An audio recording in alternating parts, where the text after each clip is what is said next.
NASA's Parker Solar Probe is a mission to explore the sun. How can it do that? Why won't the spacecraft melt? Excellent questions. You can't face off with the sun without packing the right gear. This is why Solar Probe is equipped with a white shield that reflects heat off the front and keeps things cool in the back.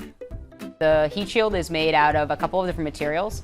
One is carbon-carbon, which is a lot like the graphite epoxy you might see in your golf clubs or your tennis racket, but it's just been superheated. The inside is a carbon foam, which is just another form of carbon and is actually about 97% air. It's a very lightweight way of making a very strong structure.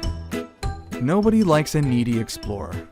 Solar Probe can take care of itself, thank you very much. And that's because it has autonomy software that will keep its instruments safe and cool behind the heat shield.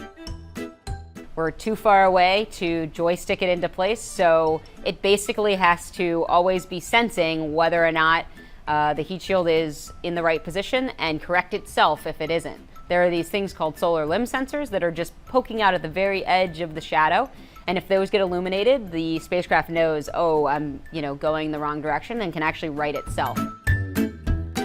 It's important to stay hydrated in the sun, even for a spacecraft. Solar Probe circulates water to keep the solar cells from overheating. It stays cool and keeps power.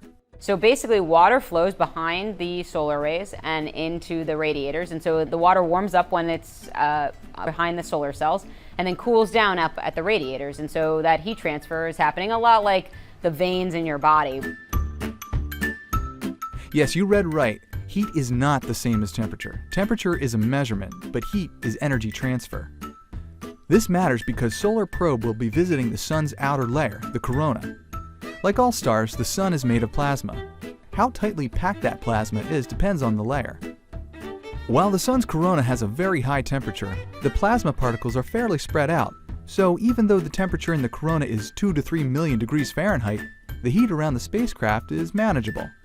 The corona and where we're going is actually not that dense at all. There are only a couple particles. And so when we think about it, those are very hot, but we're not touching a lot of them. It's the kind of like when you put your hand into an oven, and the oven might be at 400 or 500 degrees Fahrenheit, but your hand isn't at 400 or 500 degrees Fahrenheit.